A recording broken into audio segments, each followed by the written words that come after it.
So take good care of yourself. In your house, it's safe, so you don't have to wear it. But when you go out, especially on windy days, it's no harm to wear a mask.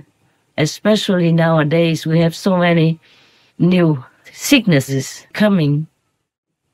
Do not think, I love to tell you all this for fun. No. Because whatever I tell you to do, I will have to take the karma for that, or share the karma from you for that. So please, take good care of yourself. Then I will feel that at least my sacrifice is worth it. It helps you, okay? Even if I know so many of you don't listen, but I can't help it. I just see the vision of suffering. I just have to tell. So please take care, okay? Take care of yourself as much as you can. Truly, the wind does carry something bad. I think maybe scientifically it's also proven, or it says that. You can check on the internet, but I'm not wrong. Even if I don't have evidence or research, I'm sure it's like that. It's logical. The wind blows anything, anywhere. And viruses, the bacteria and all that, they're everywhere, you know. And if a strong wind blows into your nose, then your nose cannot filter it enough. And to your mouth, it goes direct and it will damage your body or make you sick, okay? One of the safest steps we can take is to wear a mask to keep ourselves protected. Every time someone talks, sings, sneezes, or even breathes, microscopic droplets containing deadly viruses are released. These droplets may be so tiny that you can't even see them. And what's more, the droplets don't have to land on a person to infect them. Wearing a mask acts as a shield, stopping the droplets from spreading in the air and prevents outside droplets from coming to you. The masks stops the droplets from landing on other surfaces or people and infecting others too. The risk of infection decreases with each precaution people take.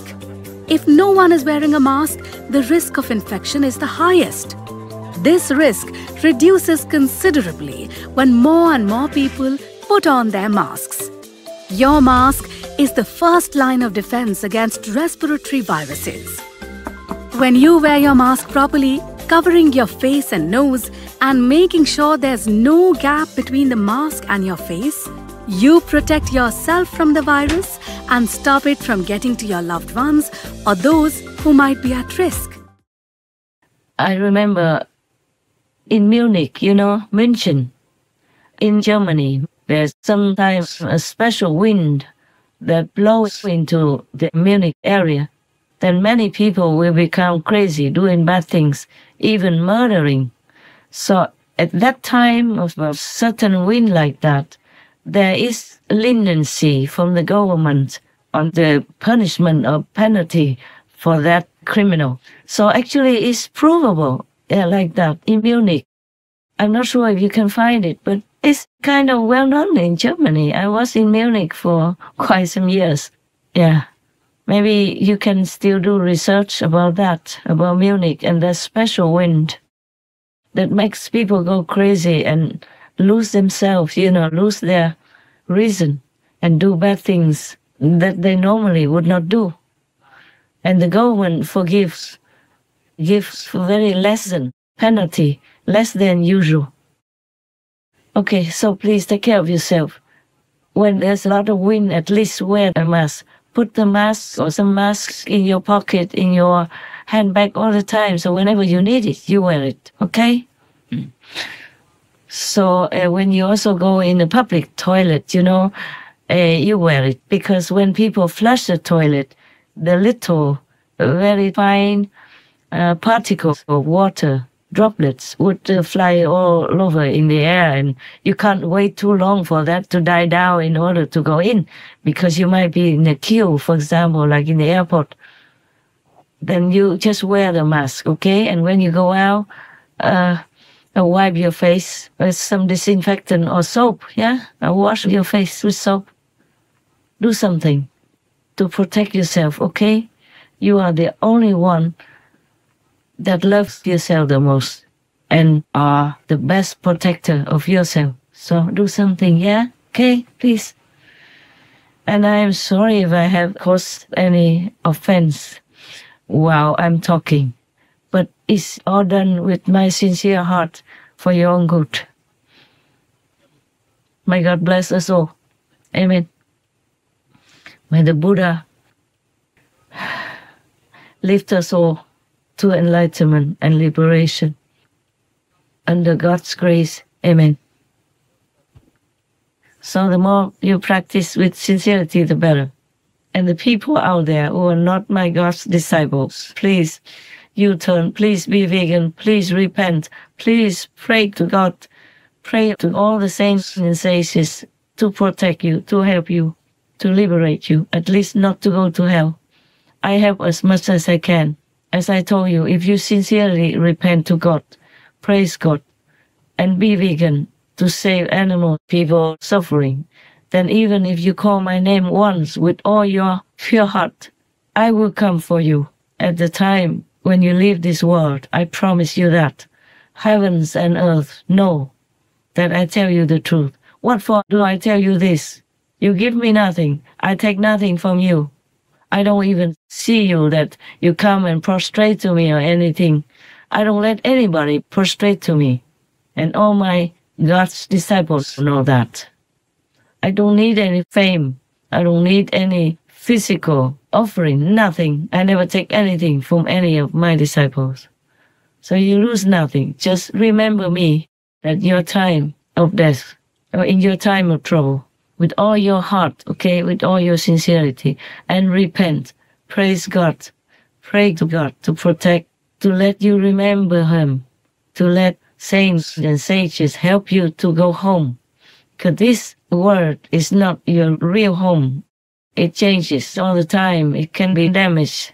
It can be destroyed. It can disappear also. Like one of the Venuses or Mars become unbearable, uninhabitable as well. Please, whatever I told you all this time is all truth. The reason God told me I have to reveal my identity as Maitreya Buddha and Jesus Christ returned. It's the same. Both are the same being, one being. It's because I have to declare it to the whole universe so that all the kings and heavens will return and help me again. Otherwise, they will leave me alone. And many of you who have affinity with heavens, different kings, different heavens, cannot be helped. If they left, my side, if they left my mission, I have to reclaim all the power that belongs to the Maitreya Buddha in order to help the world.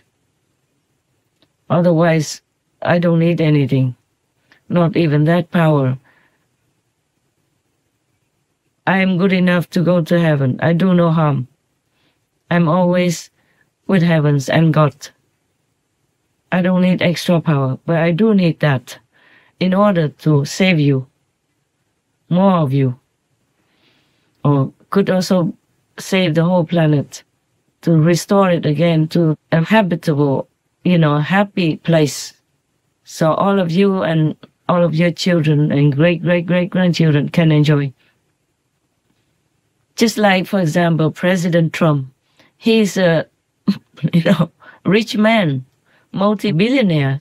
He doesn't need to be president, risking his life, to run for an election like that. Even after the election, there was another attempt on his life reported. It was officially reported by the Justice Department. And now the Secret Service have, even robot dogs running around his house to protect him. I just hope heavens also give more protection. I do what I can, of course, also. But before the election, I already wrote a note to warn him. Master's message for President Trump. There will be other attempts on your life. before and after election. Please wear protective gear when in public, always. Please buy and use personal silver cutlery, always. If they turned black color after dipped in food, do not eat that food. It's poisoned. Take care of yourself for the world. Thank God all the time for God love, bless, protect. I don't know how to send it to him. I don't know how many people will censor my writing, so I didn't write. I told him as a note on our Supreme Master television, I told him that he has to wear protective clothes, and also don't eat poison food, using silver utensils to detect poison. But that's just the minimum, basic. There are some poisons maybe one can't detect nowadays. The world is so low that we have all kinds of poisons, all kinds of toxic things, even in the air, by our own lifestyle. So it's just for his love for Americans, for the world, that I warn him about some things only. I just hope he becomes more aware of the precious life that he has. And just to remember more to thank God, to protect him. I just feel much better after he became elected. So I don't have to worry or meditate anymore for it, or pray for him, or do all kinds of things related to that matter. Invisibly, of course. Heaven protectors also are working with me, of course. And now, I'm just saying, for President Trump, I'm sure his heart is not for fame or gain. I'm sure. I can assure you that. I can see through. He just wants to help his country. He's just passionate about his people, his country. He wants to make it a better place. Many people in the world also do a lot of things to make the world a better place, yes? So President Trump is one of them, just maybe more passionate than a lot of them, a lot of others. So because of that, he has to go through a lot of trouble, lose a lot of money, lose a lot of time, a lot of nerves, a lot of peace, a lot of family happiness with his wife, with his child, with other children. So even some of his children don't want to come out and help him to campaign, because he probably told them not to come, because it will just tear their nerves apart, especially if they have small children. They have to take care of small children. Mother and father have to be there strong and happy for the children. Cannot be threatened here and there all the time and come home, the nerves just tattered, But President Trump, he also has his moments of weariness, of being afraid, but he continues. A hero is not a person who is afraid of nothing, but a person who is scared but continues to do his job. That is a real hero. Only a mindless person, brainless person, is not aware of the suffering of being shot, or not aware of the suffering, nerve breaking of going to court for the things that you did not do and being blamed wrongly. President Trump is smart, witty, alert. He cannot be not aware of all that, and he cannot like suffering at all. No, he suffers like all of you if you are him. If you're in his position, you suffer, you have pain also. But he continues because he has his noble goal. He wants to achieve his noble aim to make America great again. We will achieve success that no one can imagine. We will have the strongest economy, the most secure borders, the safest cities, the most powerful military, the best trade deals. We will dominate the frontiers of science, medicine, business, technology, and space.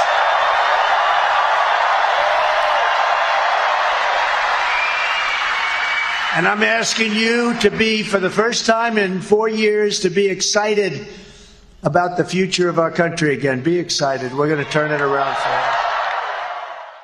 And if America is great again, it also positively affects other countries, affects the whole world also, because America is the biggest country, great in many qualities. So because of that, he has to do it. Because he cannot just say he loves his country, he wants to do that, to do this, but he doesn't have any title. It doesn't mean that he cares or he clings to the title of president, but he has to have that title in order to have many powers, many privileges, so that he can continue to do his work, to help his people and help the world. Similarly, God wants me to claim the title openly so that all the kings can come and pay homage to me and pledge their help. They do help me a lot nowadays, a lot. I don't ask a lot, but whatever I ask, they help. All for you. Congratulations. For them all, I too must have some responsibilities, must help them to be liberated. Kings of heavens will also die, being degraded in status, and go to the karma world to be judged accordingly. If they don't have a mentor, powerful mentor, to continue teaching and uplifting them, that's the loving gift from a Buddha and the King of Kings and the King of Dharma turning wheel also. So when President Trump became elected, I didn't write anything to congratulate him personally. I don't have to. I just signed relief, a big sign of relief. But we still have to keep an eye on him because many people want to harm him. In the name of God, I congratulate the Americans for having a good president who really cares for their welfare. And the world will also benefit a lot in many ways. And now I'm going to probably create a very big offense to some Buddhist monks. But please, if you can, please stay in one place and let people come make offerings to you. It's more comfortable for you and for them also to have a chance to see you. Because if many of you monks go out and beg on the street like that, not everybody can see you because they don't know where you're going next. So only some can see you. It could also endanger you. It could also give you an infection from the pandemic or any kind of virus nowadays. You stay in a temple and you eat normal vegan food.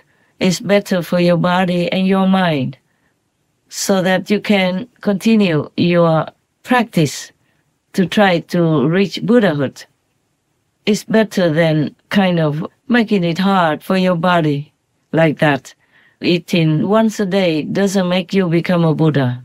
I told you. Otherwise, many hungry people who die of hunger would become a Buddha. No. Or even hungry ghosts could be praised as a Buddha because they don't eat anything even. You can eat twice a day, okay? Maybe 3 times is too much, but twice a day is okay. Once in the morning and once before sunset. At the time of the Buddha, it was not convenient to stay in one place. And for people, it was also not convenient to go a long way to make offerings to you, but nowadays it's easy. So please take care of your Buddha's body because you need it to reach Buddhahood. Even maybe not in this lifetime, but if you continue to practice this lifetime, you earn a lot of merit, and next lifetime continue. Then who knows, maybe in next lifetime you become Buddha. But you must take care of the body. Nowadays, there's a lot of sickness all over, and you never know when you might get it or got it. Because going outside is not easy to keep yourself clean. It's not like you can see water anywhere, anytime, all the time. And walking barefoot in some places is very good. But in other places, maybe not, because maybe there's some broken glass and you don't see well because you're distracted by some people who come to see you or make offerings to you, or some worms or some viruses or some bacteria on the ground, especially if that area just has been flooded. And all the dirty things or broken toilets will contaminate the ground that you walk on, and you will have sickness. Not only you harm your body, but you make the doctor and the nurses busy And the people around in that area, when they have to deal with a lot of trouble due to natural man-made disasters or karma already, there will be many patients, many hungry people already.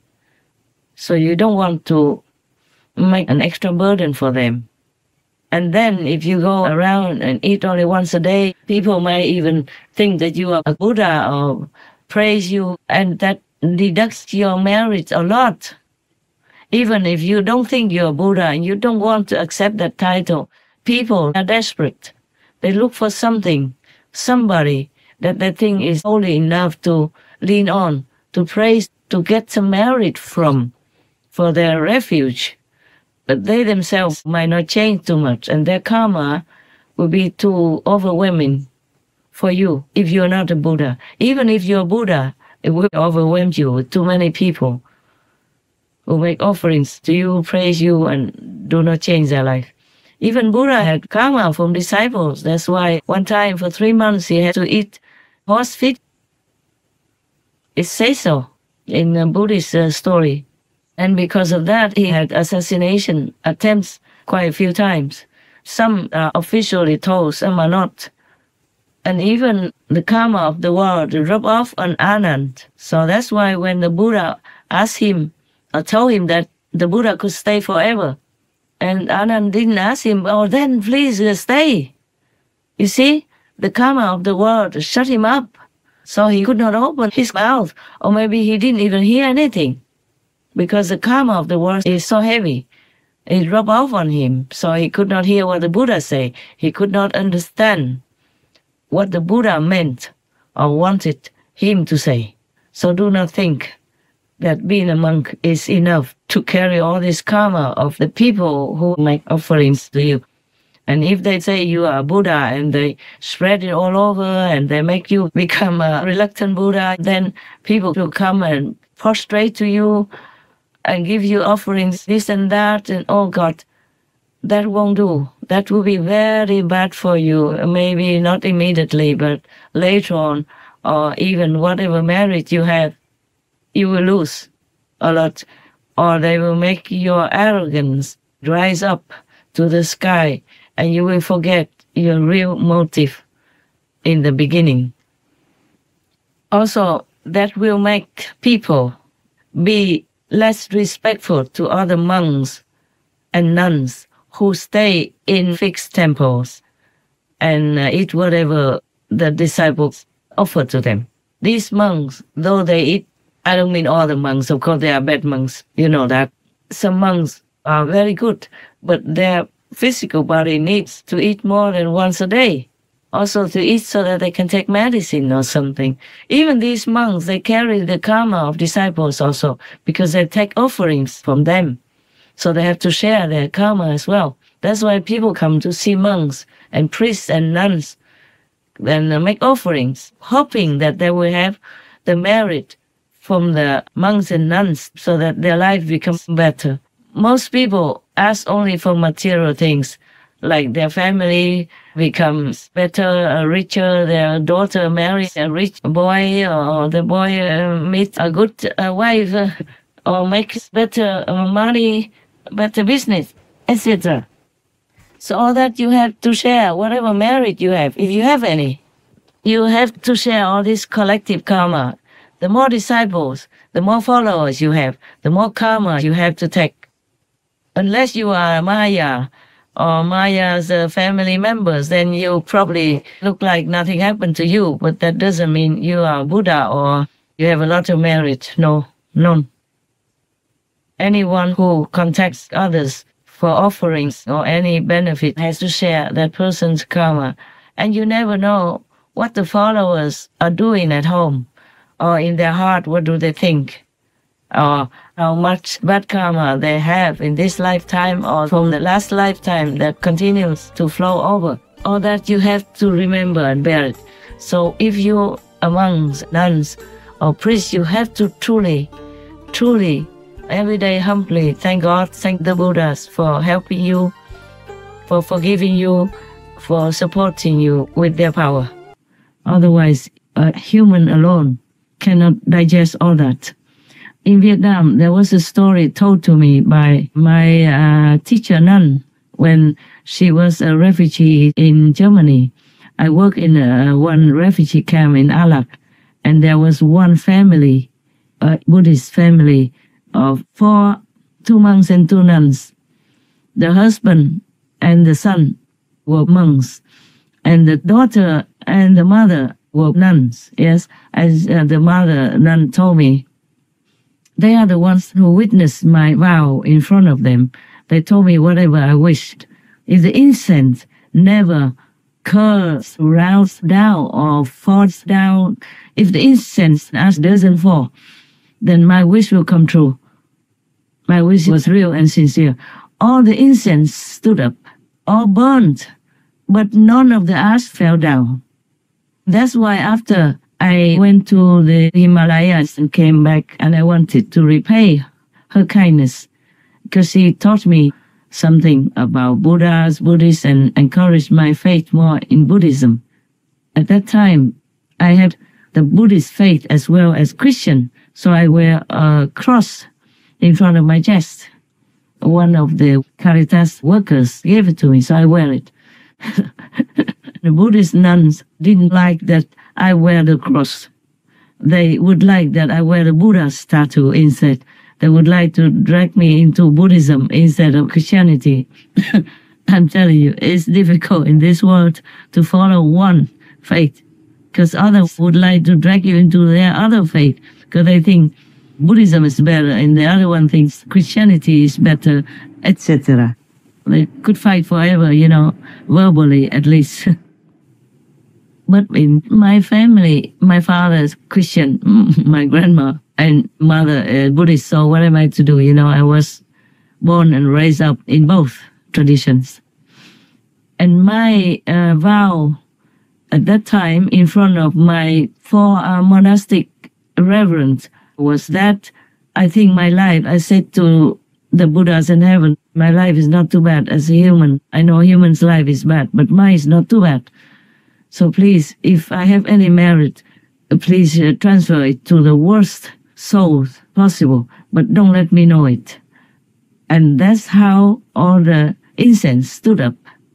And at that time, I did not tell the monks and the nuns, but I think I can tell now. I did. And why not? Just a moment, I asked whether or not it was wrong to tell. No, it's already happening. I'm already very old, and for many decades, I already been doing that. So I never know if I die tomorrow. Working so hard and running a lot, so never mind. Otherwise, you would have it in your mind all the time. What did she say? What did she vow? Why did the incense stand all straight and nothing from the ashes fell down like that? What did she say? And it will make your mind too busy. So that's really happened in my life. Since then, it has happened all the time. But it did happen already before without me knowing it. Just like I was already born a Buddha, but I was not allowed to know when I became older. I had to go and get it back again. And after I knew it, I didn't dare to say anything anymore. Because I can see that all the masters tell people that they are masters from God and the Buddha and all that, and they all get very terrible lives, and not many people believe them anyway. Even just to be a normal master, even Supreme Master, I already got beaten everywhere. Not to talk about being Maitreya Buddha or Christ, the one and only for this period of time that could help the world, Of course, people would not believe it. If they look at me, they say, what? She's just a small woman. How can she be a Buddha? A woman cannot be Buddha. Huh? What if I am already a Buddha? Yes, I can do many things. I can become a woman or man, according to what benefits humans the most. Yeah? So even if you don't believe that I'm a Buddha, please don't say anything bad about me. Otherwise, I cannot help you, okay? I'm not trying to threaten you. I swear to God, to the Buddhas, that I told you the truth, or I will be punished, like I will lose my existence forever. All right, what else do I want to tell you? One moment, I think about it.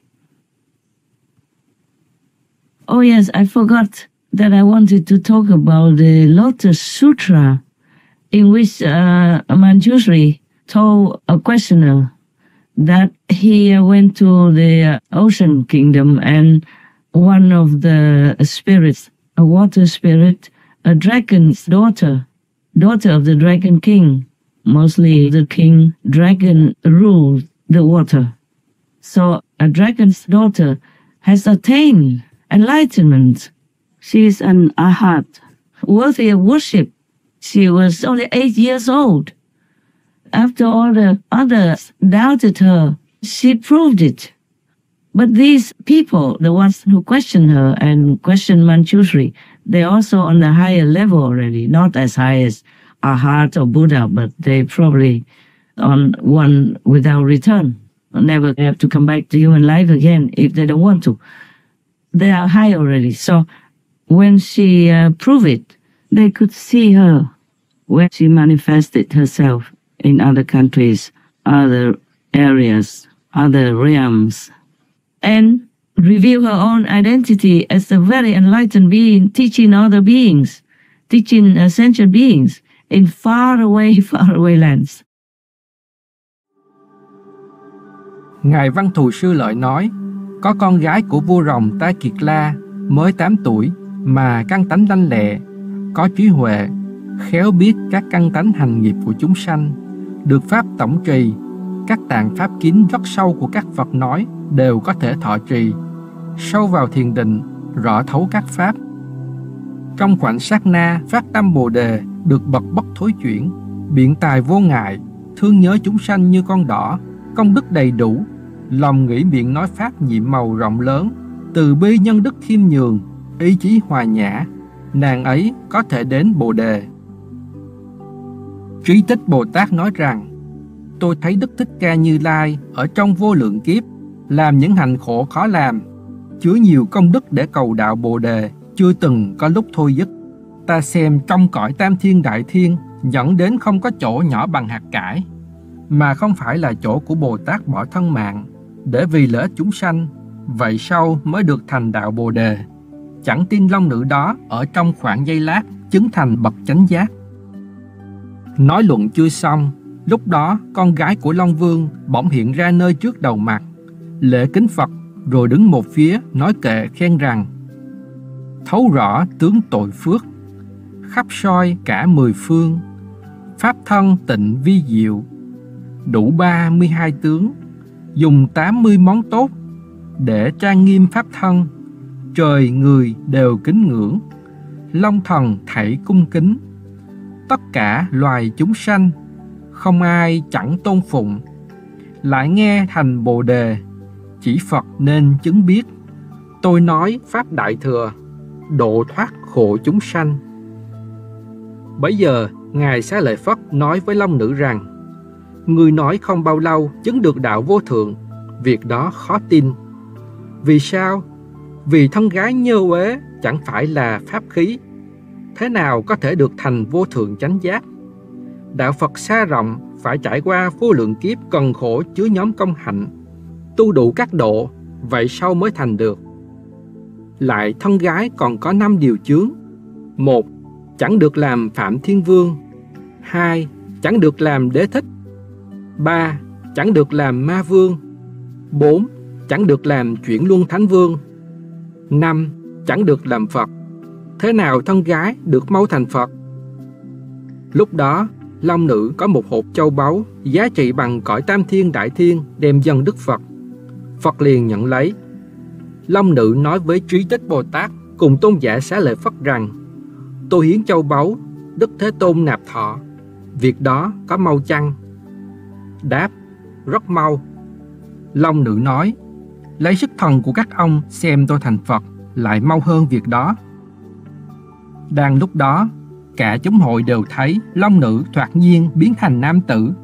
Đủ hạnh Bồ Tát liền qua cõi vô cấu ở phương Nam, ngồi tòa sen báu, thành bậc chánh đẳng chánh giác, đủ 32 tướng, 80 món đẹp, khắp vì tất cả chúng sanh trong 10 phương mà diễn nói pháp màu.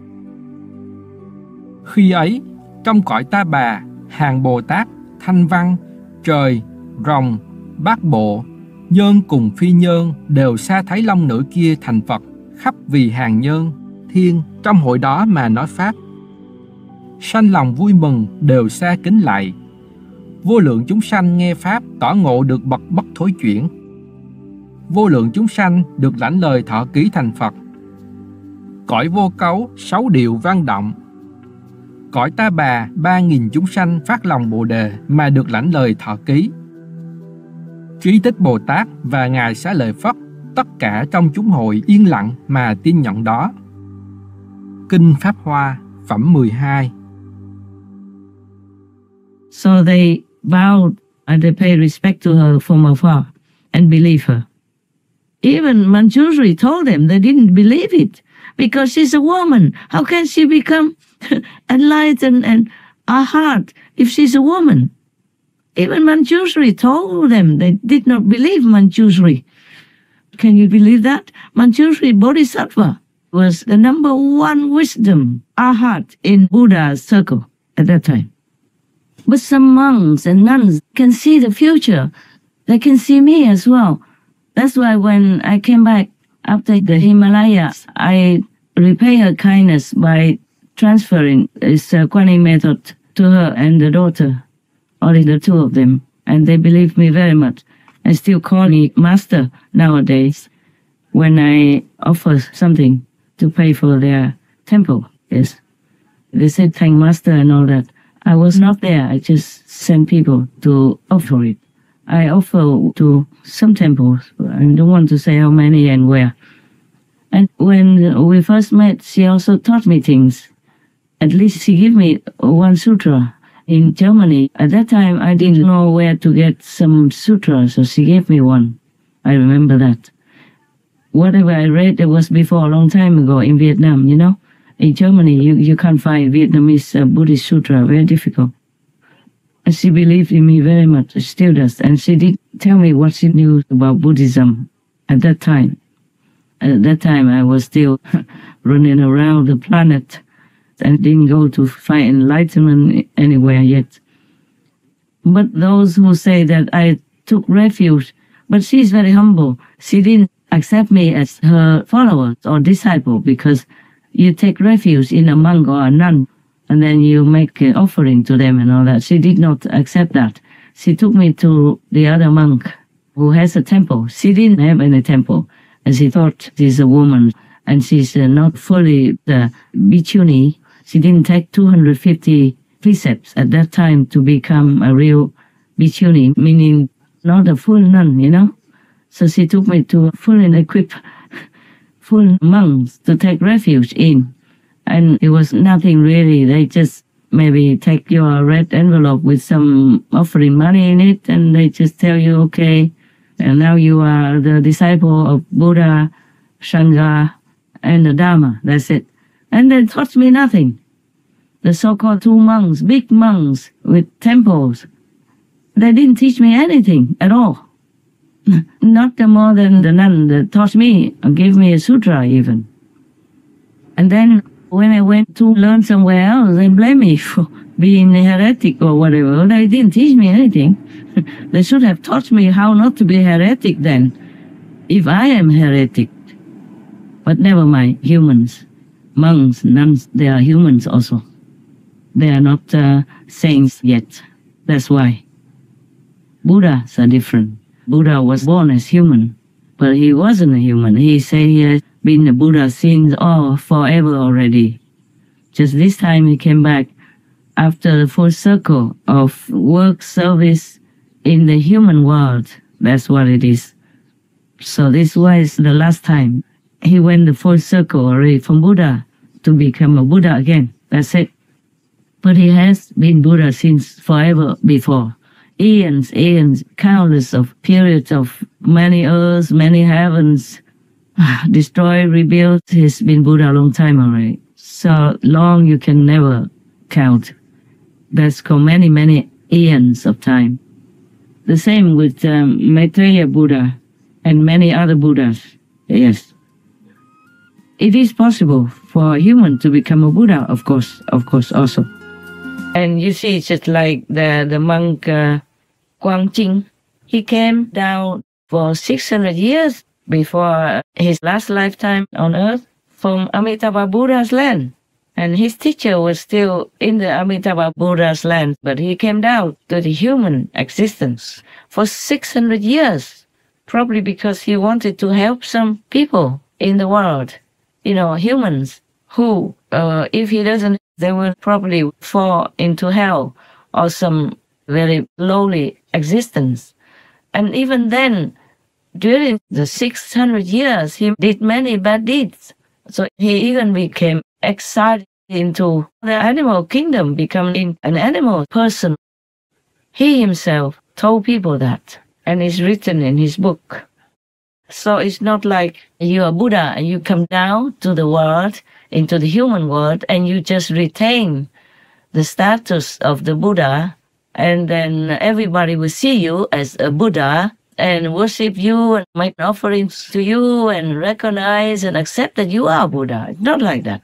Even when the Buddha came the last time of his cycle as Buddha again, people still wanted to kill him. Even his own cousin, who was a monk also, who was his disciple, who was Buddha's disciple, wanted to kill him many times and degraded him, slandered him, and did all kinds of things. So you can never be too secure that, okay, I'm a monk, I'm a priest, I'm a nun, I recite Buddha's name every day, and I eat vegan, and I recite the sutra every day. I meditate on breathing technique or reciting Buddha's technique, whatever. Then I will go to Buddha's land. Not necessarily. Please, unless you are already a Buddha, it's very difficult to free yourself from this world once you are in it. So be very diligent. Monks and nuns, I tell you all this with all my love and respect for your ideal. Before you started your monkhood, you have ideals. You want to be a holy person, follow the Buddha, and do this and that to help other beings. But meanwhile, some of you may be led astray by the difficult situation in the world or political situation, or too many followers, praise you and blow you up into the sky, and you fell in some way. But you can always return to your original noble ideal and become a good monk. Just remember, go inside, always check yourself, criticize yourself, no one else. Least of all me, okay? You have very bad karma if you do that. I'm not afraid of you. I don't need your praise or worship or acceptance even. I don't need it. I need nothing in this world. Just I'm afraid for you only, okay? We talk again about going out for alms. If you already know your way and the villagers already know you and they want to make offerings to you, it's a short distance and you go back to your temple, then it's also agreeable. It's maybe okay if you like it that way and if you can afford it, and if that does not make any trouble for other monks. Because if you're doing that, and if the majority of your country or your area are Mahayana monks, meaning they just eat vegan, or maximum vegetarian, meaning they eat eggs, drink milk, and eat cheese and all that, then other people or some fanatics will kind of glorify you and put you up on the pedestal so that you could never step back down again. They would make you become like a living Buddha and spread it all over on the net and oppress anyone who doesn't believe that you are a Buddha, even though you are not a Buddha yet. And you can't tell them. But slowly you might think that there's no harm, and then you feel proud that people trust you. And anywhere you go, people give you offerings and all that. Then some faithful, some fanatics will look down upon other monks who eat 2-3 times a day and live in a temple. But they also do no harm. They also recite the Buddha's names every day. They recite the sutras and they take care of their faithful. You know, when the faithful are sick, they come to them. When they have trouble, they come to them, etc. So they're also doing work, and they keep the temple clean for the faithful to come to meditate and to retreat and to take refuge when they have free time or when they're in trouble or need a place to rest for some time, for some days. Or even make an example so that other people will become monks and nuns and continue to keep the Buddhist noble holy tradition. See, they also do their work. And when people are sick, they come and pray for them, reciting the sutras for them. And when they die or their relatives die, they come and pray for them. They're also doing something. And even if they're doing work like that and they earn only 3 meals a day or 2 meals a day with a few monks' robes on their body, then they're not doing too bad. Because humans always do need somebody to lean on, to tell their problems, and to help them pray for themselves before they die or when they're sick or when their relatives and loved ones die. They need all that comfort. And they need also to be reminded that they should do good, be vegan, do good, and help others. The monks will remind them to do that. So it's not like they are eating just because of an empty stomach. They also do something to help society, psychologically, mentally, and physically also. So it's not like they are worse than you or anything, but some people who do not understand deeply like that, thinking the monks who eat 2-3 meals a day and become a little chubby or don't go around begging, then the bad monk is not like that. No. To eat or not to eat, that doesn't decide your Buddhahood. And the worst is that if people praise you up to the sky when you're not worth it, then your marriage will be all gone. And either you will leave monkhood soon, being charmed by a woman or a man, or being so sick, or any other thing can happen to you. If you are a Maya relative, then you probably don't have to worry about that, because you're not doing it for the Buddha, for the people. You're doing it to destroy Buddhism. That happened also, because Mara said to the Buddha and made Buddha cry that in the Dharma ending age, like our time now, he will come and even defecate into Buddha's bowl and destroy Buddhism by sending his children out to become monks and preach against the Buddha, against the real Buddhism. When Shakyamuni Buddha was about to enter nirvana, he summoned the demon king and commanded him, "You should abide by the rules. Follow the rules from now on. Don't violate them." The demon king replied, "So you want me to follow your rules? Fine. During the ending age of your Dharma, I will wear your garments, eat your food, and defecate in your alms bowl." His meaning was that he would destroy the Dharma from within. When the Buddha heard that, he was worried. He wept and said, "There's really nothing I can do about you. Your method is the most poisonous, the most destructive."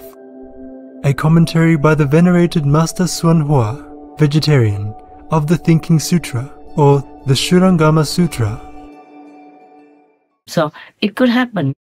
The main point is that you should not be the cause for the separation between monks and monks, between nuns and nuns, like you are better than them. That will give you also very bad karma. In the Buddha's time, it was difficult to have a temple and stay in one place to have offerings. But nowadays, it's very easy. You have the internet, you can preach online even. And staying in a temple is safer for you. You have to take care of your body because it's a temple of the Buddha. Because the Buddha nature is inside you. God dwells within you. According to Christianity, God, Buddha nature, same stuff. If you enlighten well, you will understand that clearly, as if you see the sun in front of you. If you're not enlightened well, then you still think Buddhism is better than Christianity. And some people still slander Christ and slander Buddha because they are not in their religion. But that's because they're ignorant. But you are monks and nuns and priests, you should at least have some enlightenment. low enlightenment maybe, but it's your capital. You have to continue to invest with it, with your time, your sincerity, your pure devotion. Then you become more and more enlightened all the time. Praise to the Buddha who helps you. Praise to God who sustains you, supports you, and helps you. Even monks have their own destiny, like what they have to do. So that's why some monks cannot be a real monk, or they will stop after a while, because it's not their destiny, even though they really want to be a monk. But in Thailand, they have temporary monks. That's also very suitable, very good for that. Some people want to be a monk for 1 week, for the married, for some of their family members, or to become a monk for 1 month or 2 months, 3 months, or a year, etc. Then you don't have to be a monk for all your life. People do that in Thailand. Many of them do that. And now, if you choose the path of taking alms while you are walking, that's a different kind of monk, the Hinayana they call it, or they call it the early Buddhist monk style. But as I said before, I don't really want to offend anyone. I'm just saying what I know, okay? What I know might not be what you think you know, or what you think is correct. But I just tell you the truth, nothing more. Yeah, it's up to you, huh? I often also make offerings to monks. I do not discriminate between the animal people, meat-eating monk, priest, or non-meat-eating priest or monk. But for you, yourself, if you go out begging for alms, you should, if you stay nearby your city or nearby your village, then people already know what time you come out, what time you go with your bowl for alms. Then they would line the street and give to you. Each one gives different. And then you go home and probably eat together or just eat whatever is in your bowl. It depends, huh? Maybe it depends on tradition, but mostly eat whatever's given in your own bowl. That's it. Now, if you know people already very well, you could tell them, please give only vegan. Because as a monk, you have compassion. That's why you want to become a monk. You want to be a Buddha so that you can help others lessen their suffering. Eating meat causes a lot of suffering for the animal people. Your own body also. You might have sickness because of that. And it's also very harmful for the planet because the methane that is produced unwittingly or wittingly out of animal people rising will warm the planet. And that's why we have climate change now. And that's why we have so many terrible disasters coming, like terrible floods, terrible typhoons, terrible storms, extra, more than usual, and not at the expected time. If you like that type of a life and you already been doing this for a long time and you can't change, then maybe that is your destiny to do it. But please choose vegan so that the animal people don't have to suffer for you, even though you don't hear their cry. You don't see them being murdered, but you know where the animal people meat comes from. Do not be too busy to remember this or to study about that. You can look on the internet and films to see how the animal people are tortured all the days of their lives in small little crates that they could not even move in, not to talk about turn around. You can look on our Supreme Master television. We show that sometimes. To my heartache, we have to. In reality, it's even worse than what we see. It's just a little bit, a glimpse on the screen. Because it's a day in, day out for them. It's not just a few seconds fleeting on the screen, but it's day in, day out, all the days of their lives. And they suffer so much, so much, so much. And they are deep in their urine and feces. And how can you even eat that? Eat the suffering and the filth as well. You are a monk, you are a noble being. You aim high. You aim to be a Buddha. the top of all creation, and you eat this filth, and you eat this kind of meat, which causes suffering, untold suffering to all living sentient beings, and you're supposed to deliver them. You're supposed to help them minimize suffering. But eating animal people meat will leave you out in the cold. No, I mean in the heat of hell. Excuse me, Your Reverence. I told the truth. I swear to Buddha, I told you the truth. And yeah, I guess you know that. Karma, you know the law of karma. What you sow, so shall you reap. The same in Christianity, the same in other religions. And if you have a chance to go to hell, you will know what I'm talking about. I hope you don't have a chance to go there, not for suffering, not to go there to be judged and get the punishment, horrible punishment, but just to visit, if you have enough merit for that. Only people with a pure heart and merit can go to visit hell. Otherwise, the moment you go there, you're doomed, you're finished. You'll be in pain forever. Even just for a few days seems to be forever already, not to talk about there is some forever hell. I'm not saying you definitely have to stop begging, because maybe your country continues that kind of lifestyle, so you have to do it with them.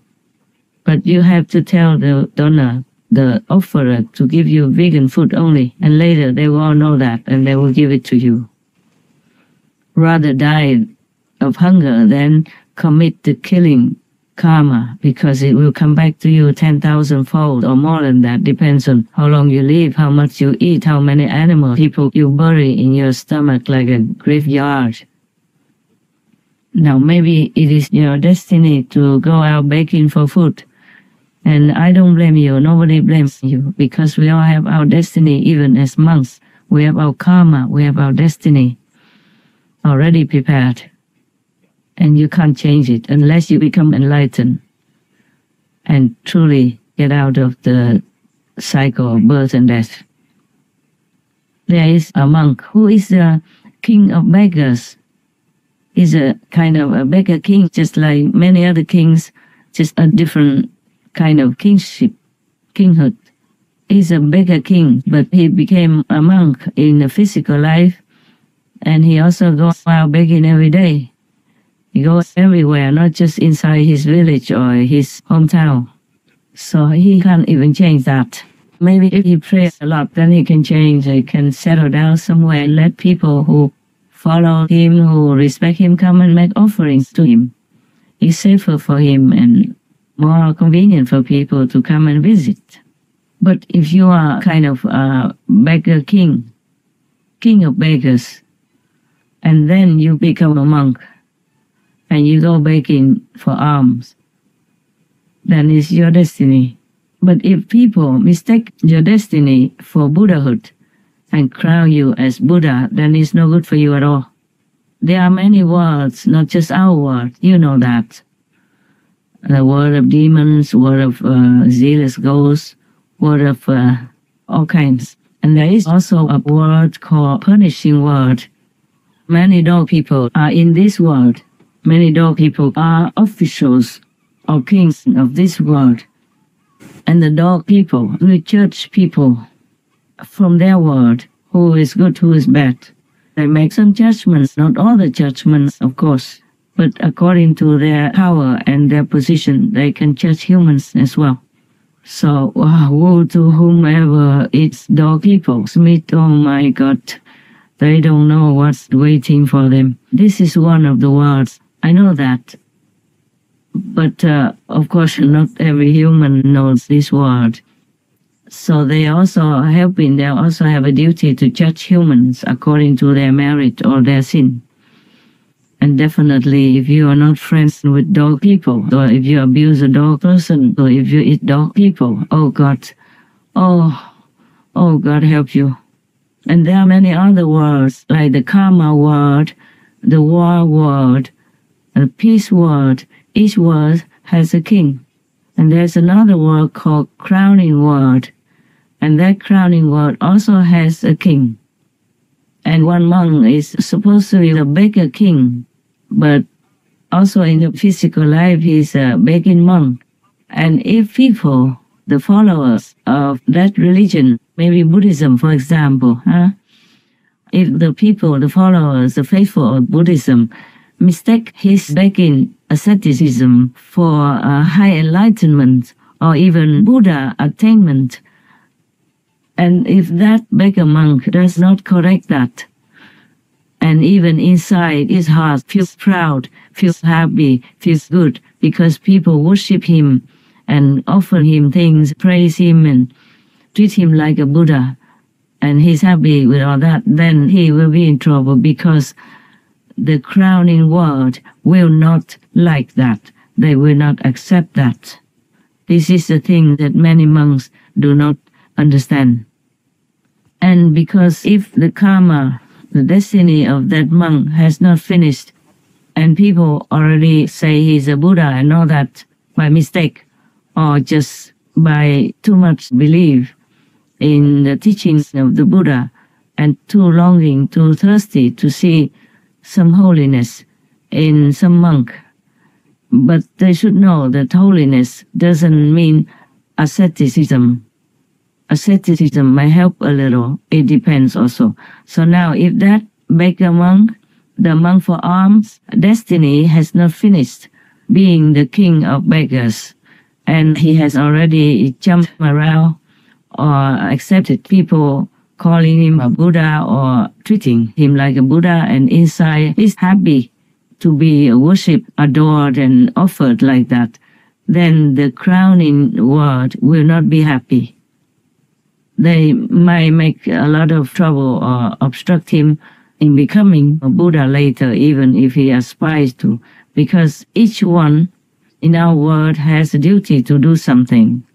And if you don't do it, then you have to do it again until you do it perfectly, the way you should do it.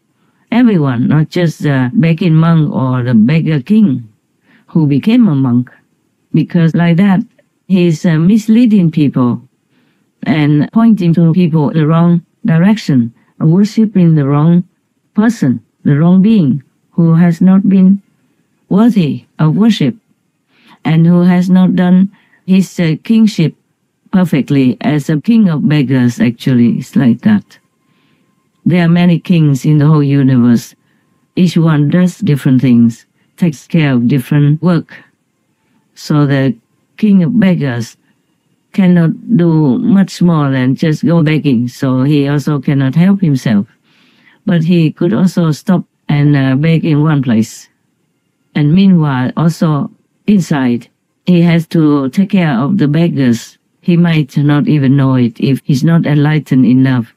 Then he doesn't know who he is and what he's doing subconsciously while he is on the planet as a human, in a human form.